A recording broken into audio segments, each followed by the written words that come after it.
इस कार्यक्रम के पुण्यार्चक हैं डॉक्टर पूरन चंद जैन, तारा चंद जैन, श्रीमती ममता जैन, मयंक जैन, श्रीमती सुप्रिया जैन, मास्टर प्रियंक जैन, समस्त वैद्य परिवार उज्जैन।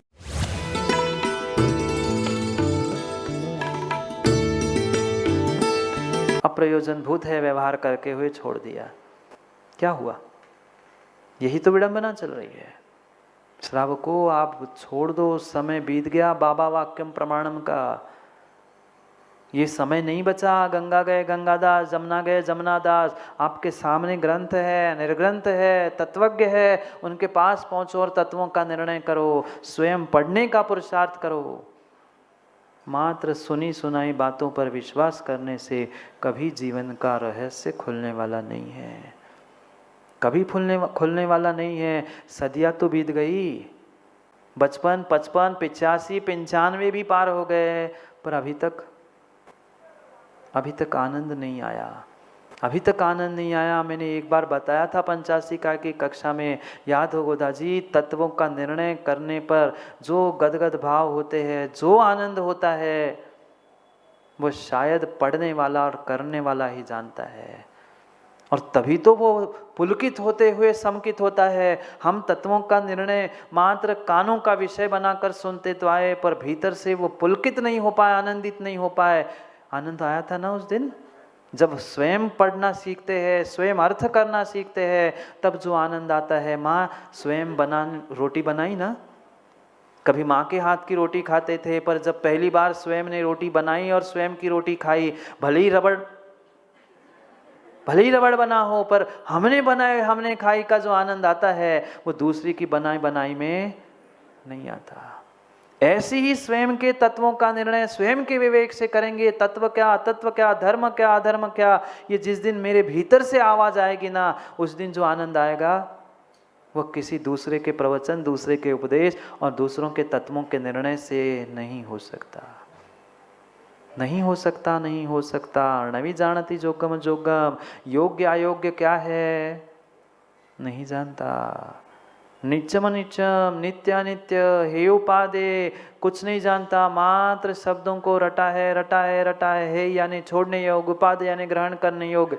पर हे ये उपादेय क्या होता है, ये कभी विचार किया कि कभी आज तक पंकज जी उपादेय है नहीं कहा जाता। जब भी कहीं आपको मिलेगा हे ये उपादेय का, इसके पीछे भी रहस्य है। कहीं भी पढ़ लेना, जितनी गाथा है, जहां भी हो हेयोपादेय तत्वस्य, जहां जहां मिलेगा हे उपादेय कहा। हे क्यों कहा पहले? उपादेय जो ग्रहण करने योग्य था पहले उसे कहते ना। पर इसके पीछे भी विवेक है, इसके पीछे भी विवेक है। पहले छोड़ोगे ही नहीं तो ग्रहण करके रखोगे तो कोई काम का नहीं है, कोई काम का नहीं है। जो स्लेट, जो कागज पहले से भरा हुआ है ना, जो पहले से ही स्लेट बत्ती पे लिखा कभी? आज तो स्लेट हो गई, पहले पार्टी चलती थी, पहले पोता जाता था, फिर लिखा जाता था, फिर पोता जाता था। जब तक वो साफ नहीं है तब तक नया लिखा नहीं जाएगा। पहले साफ कर लो, मात्र आँखों को, मात्र दृष्टि को नहीं, मात्र सोच को नहीं, अपनी श्रद्धा को भी साफ कर लो। अपनी श्रद्धा को भी विवेक से साफ कर लो। ऐसा क्यों लिखा? कभी आज तक हमने ये विचार प्रश्न खड़ा करने का प्रयास ही नहीं किया कि ऐसा ही क्यों कहा। प्रत्येक के पीछे रहस्य हमारे आचार्य भगवंतों ने, तीर्थंकर भगवंतों ने प्रदान किए हैं। कि योग्य अयोग्य कहा तो पहले उपादेय है कहना चाहिए था, पर हेयोपादेय कहा।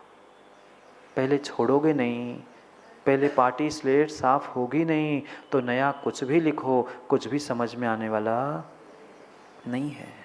क्यों नहीं समझ में आ रहा? इतने दिनों से तो सुन रहे हैं, दिनों से नहीं, इतने सालों से तो सुन रहे हैं, पर क्यों नहीं समझ में आ रहा? क्योंकि पुराना लिखा हुआ हमने आज तक मिटाया नहीं। जो नया आता है उसी में, जो नया आता है उसी में लिखते हैं। इसलिए जो लिखा है पुराना वो भी नहीं पढ़ पाते, और जो नया लिखने वाले हैं वो भी पढ़ नहीं पाते। विवेक रखो। योग्य अयोग्य, हेय उपादेय, करनी अकरनीय, क्या है क्या नहीं है, सत्यम असत्यम, भव्यम अभव्यम, सत्य क्या है असत्य क्या है, भव्य क्या है कौन है, अभव्य क्या है, क्या करने योग्य है क्या नहीं है, जो नहीं जानता नवी जानती सो। दोनों गाथाओं में पहला चरण और आखिरी चरण समान लिखा, पढ़ो नवी जानती, और आखिरी लिखा है सो सम उम्मुक्को। मिला दोनों गाथाओं में, बिल्कुल वही शब्द लिखे, नवी जानदी सो सम्म उम्मुख को, सो सम्म उम्मुख को, जो नहीं जानता कार्य अकार्य को, श्रेष्ठ अश्रेष्ठ को, पुण्य पाप को, धर्म अधर्म को, तत्व अतत्व को, योग्य अयोग्य को, नित्य अनित्य को, हेय उपादेय को, सत्य असत्य को, धर्म अधर्म को, भव्य अभव्य को, सो सम्म उम्मुख को, सम्यक से रहित है। वह सम्यक दर्शन से रहित है, वह सम्यक दर्शन से रहित है। आपकी नहीं कह रहे, आप ही की कह रहे, मतलब आपके किसी एक की नहीं कह रहे, पर जिनके पास ये विवेक नहीं है ना, उन सब की कह रहे हैं। दूसरों को मत झांकना, दूसरों को मत देखना, नहीं तो अक्सर यही होता है सुनील जी, दूसरों को व्यक्ति देखता है, उसके पास तो विवेक नहीं है, मतलब ये सम्यक दृष्टि नहीं होगा। पहले भीतर झांके दे, एक मेरे पास कितना विवेक है। हाँ, सम्यक दृष्टि विवेकवान कभी दूसरों के थाली में झांक के नहीं देखता, वो अपने जीवन के थाली में झांक के देखता है, अपना लोटा छानता है और अपने लोटे को छान कर निकल जाता है। किसने क्या किया, किसने क्या कहा, वो जाने, उसका काम जाने। भाई पंचम काल है बिलाला जी, अपना लोटा छानो और निकल जाओ, अपना लोटा छानो और निकल जाओ। अपने भीतर देखो, अपने थाली में देखो, मेरे थाली में क्या पड़ा है। यही होता आज तक। बगल वाले के पड़ोसी के थाली में इतना सा दाना भी हमें दिखता है और स्वयं के थाली में गधा भी बैठा है तो भी नहीं दिखता। हाँ, ऐसे ही है, इतना बड़ा गधा भी बैठा हो सामने तो वो नहीं दिखेगा, पड़ोसी का दिखेगा। विवेक मुझे अपने भीतर जागृत करना है, मुझे अपने भीतर जागृत करना है। क्या योग्य क्या अयोग्य, दूसरे की योग्यता, दूसरे की अयोग्यता, कौन श्रेष्ठ कौन छोटा कौन बड़ा, ये तो आपने करना सीख लिया, आपस में नहीं। आपने तो आजकल भगवान और गुरु में भी कंपटीशन लगा दी, ये श्रेष्ठ, ये जड़े, ये छोटे। पता नहीं कौन से संस्कृत में शब्द है, पंकज पंडित जी, विनोद जी, संजय जी, कि संस्कृत में बाबा नाम का कौन सा शब्द, मुझे ये बात समझ में ही नहीं आती। छोटा बड़ा कहाँ से है, किस हैसियत से छोटा बड़ा तय कर रहे हैं आप।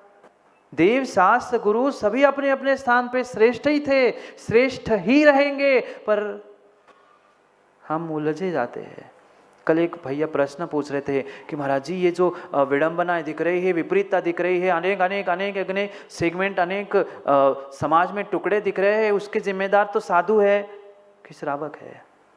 मैंने कहा ना साधु है न श्रावक है। वो उसका कहना था कि श्रावक तो भोले भाले हैं, सीधे साधे हैं। सुनील पंडित जी आते हैं, वे बता के जाते हैं, संजय जी कुछ बताते हैं, विनोद जी कुछ बताते हैं, हम क्या करें, श्रावक तो बेचारे सीधे साधे हैं।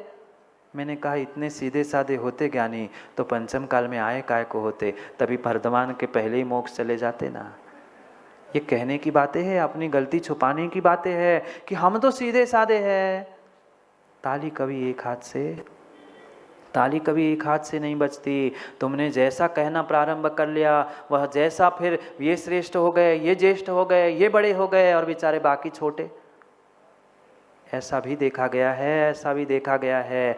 वह पिता जिंदगी भर, कह दूं क्या, बुरा मत मानना, पिता जिंदगी भर चवन्नी अठन्नी 10 पंजी और पंजी इकट्ठा करता रहा। बेटा जन्म लेता है, पढ़ा लिखा होता है और नौकरी प्राप्त करते 1 ही महीने में करोड़ों लाके पिता के सामने रख देता है। बड़े से बड़प्पन नहीं है, मात्र ज्येष्ठता श्रेष्ठता की स्पर्धा से काम होने वाला नहीं है। जो सम्यक दृष्टि विवेक के साथ अपने जीवन को, अपनी चर्या को, अपनी भाषा को, अपने प्रत्येक कार्य को मैनेज करना जानता है ना, उसका ही जीवन स्मार्ट है। बाकी का जीवन तो ढेर है। जाओ, समय हो गया है। घड़ी नहीं देखते आप लोग, देख लिया करो थोड़ी, हाथ की नहीं, ये घड़ी चली जा रही है। ये घड़ी निज घड़ी चली जा रही है, वो तो घड़ी चलती रहेगी चलती रहेगी चलती रहेगी, जब तक उसके पीछे सेल है वो उस घड़ी चलती रहेगी। ये भी घड़ी जब तक पुण्य है तब तक चलेगी चलेगी चलेगी। इसलिए निर्णय करो पुण्य पाप का, पुण्य पाप का निर्णय करो। अगर पाप की सेल लग जाएगी ना तो वही घड़ी सीधी चल रही थी वह एंटी क्लॉकवाइज चलेगी, और जहाँ से शुरू किया था ना संसार, कहाँ से, मायके से, अरे वही तो मायका है, वही तो मायका है, सभी जीवों का वही मायका है। जहाँ से शुरुआत होती है ना जीवन की माँ आपके, उसे जैसे मायका कहते हैं ना, इन सभी जीवों का मायका वही निगोद है। निगोदी से तो निकल के आए हैं। अब घड़ी को सीधे चलाना, उल्टी जाओ। समय हो गया है, समय हो गया है घर वालों को मैनेज करने का, घर वालों को मैनेज करने का, दुकान वालों को मैनेज करने का। उसको कर पाओ नहीं कर पाओ, अपने जीवन को मैनेज कर लो तो जीवन स्मार्ट हो जाएगा। जाओ कर लेना बाद में बातें। समय हो गया है, समय पर समय की बात के लिए पुनः समय पे मिलते, क्योंकि समय पे किया गया काम समय को दिलाता है। बोली भगवान महावीर स्वामी की। अंतिम निर्देश। वर्धमान स्वामी के शासन में हम सभी राजते और उनकी ये पावन पीयूष देशना हम सभी के लिए परम उपकारी है। अनादिकाल से हमारी इस आत्मा में जो जन्म, जरा और मृत्यु रूपी रोग लगे, उन रोगों का उपशमन करने वाली कोई परम औषधि है तो वह एकमात्र यह जिनवाणी। भव्यात्मा आचार्य भगवान कुंद कुंद स्वामी कई दिनों से हमें ग्रंथराज रैणसार जी के माध्यम से एक अद्भुत कला सिखा रहे हैं, जिसे सामान्य भाषा में आपने धर्म समझ के रखा था। धर्म, धर्म के मायने संकुचित नहीं थे। जीव मात्र धर्म की क्रियाओं को करते करते आज धार्मिक तो बन रहा है, वे धर्म की क्रिया, धर्म का रहस्य, उसके पीछे की भाव और भावनाओं को ना समझने के कारण धर्मात्मा नहीं बन पा रहा। धर्मात्मा बनने के लिए भीतर उस धर्म के प्रति, धर्म के आयतनों के प्रति कहीं न कहीं श्रद्धा की आवश्यकता थी। पर श्रद्धा श्रद्धा होनी चाहिए, अंधश्रद्धा नहीं। अंधश्रद्धा के कारण जीव ने कितनी विपरीतताओं को प्राप्त किया। पर यहाँ भगवान हमें अंधश्रद्धा से निकालते हुए सच्ची श्रद्धा, सच्चे देवशास्त्र के गुरु के प्रति जमाने की भूमिका बता रहे। जमाने में, अगर जमाने में हम शब्दों को समझना, जमाने में अगर हम जमाने में लग जाएंगे, आया समझ में? इस जमाने में, इस संसार में, इस लोक में अगर हम दुनिया को और दूसरों की श्रद्धा को जमाने में लग जाएंगे तो हम कभी सिद्धालय में जमने वाले नहीं हैं। इसलिए जमाने में ना उलझकर हमें अपनी श्रद्धा को जमाना है, तभी हम सिद्धालय में जमने वाले थे। पर कैसे जमेगा काम? काम बनेगा कैसे? आज तक क्या हमें मनुष्य पर्याय नहीं मिली थी? देवशास्त्र गुरु नहीं मिले थे? क्या वीतराग धर्म नहीं मिला? मिला तो सब कुछ था। साधन एक नहीं, अनेकों बार ये साधन हमें प्राप्त हुए, पर इन साधनों का उपयोग कैसे करना था, उसका यूज कैसे करना था, ये हमें सीखना था। बहुत सारे जीव उपयोग करना जानते तो है, पर उस उपयोग उनका वह सदुपयोग हो रहा है कि दुरुपयोग हो रहा है, यूज हो रहा है कि मिसयूज हो रहा है, उसका निर्णय उनके पास नहीं है।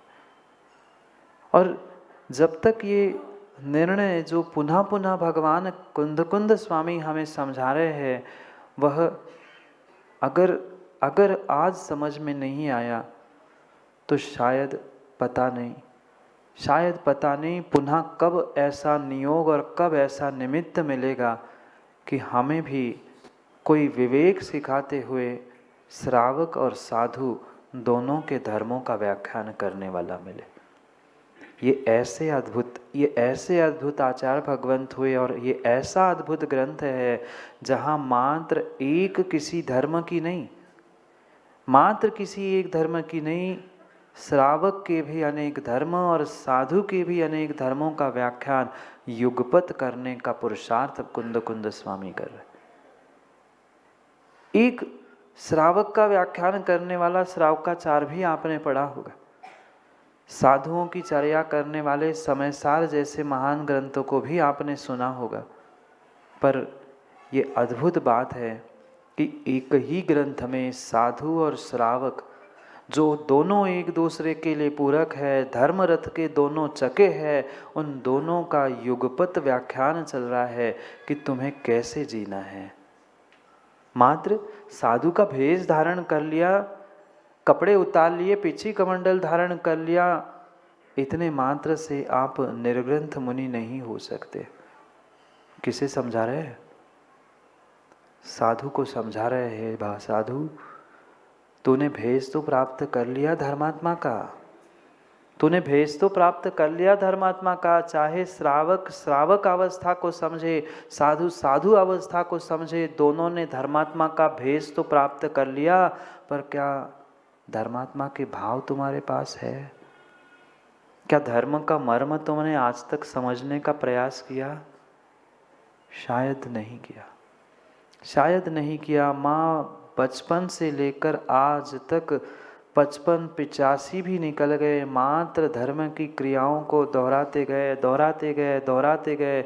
सुबह हुई, डिब्बी ली, नहीं पहुँचे मंदिर भी पहुँच गए, डिब्बी खाली की, पुनः घर पहुँच गए, पुनः दोपहर में कभी समय मिला तो पुनः मंदिर आए, शाम को भी मंदिर आए। पर इन क्रियाओं के पीछे के हमारे भाव, हमारी भावना, हमारे कारण क्या थे, वह आज तक जीव नहीं समझ पाया। ये परम सत्य है। जिनके साथ रहोगे, जैसे रहोगे, बिल्कुल भाव भी वैसे होंगे। आज तक हम अपने भावों को, अपनी भावनाओं को ऊंचाई क्यों नहीं दे पाए? देव शास्त्र गुरु मिले थे, वीतराग धर्म भी मिला था, मनुष्य पर्याय मिलने के बाद, ये दुर्लभ सब साधन मिलने के बाद भी हम अपने जीवन को, अपने आप को ऊंचाई तक क्यों नहीं ले जा पाए? क्या धर्मात्मा का भेष नहीं था? भेष भी धर्मात्मा का था, स्थान भी धर्मात्मा का था, स्थान भी धर्म का था, पर फिर भी धर्मात्मा हम भाव से नहीं बन पाए। क्योंकि जो भाव से बने हुए भावलिंगी धर्मात्मा थे, मैं भावलिंगी मुनि या भावलिंगी श्रावक नहीं कह रहा हूँ। पंडित जी, श्रेयांश जी, क्या भावलिंगी मुनि ही मात्र होते हैं? भावलिंगी श्रावक को भी भगवान कुंद स्वामी समझाते। और भावलिंगी धर्मात्मा की ही मैं बात कर रहा हूँ कि भावलिंगी अगर धर्मात्मा बनना है तो पहले भाव को समझना होगा।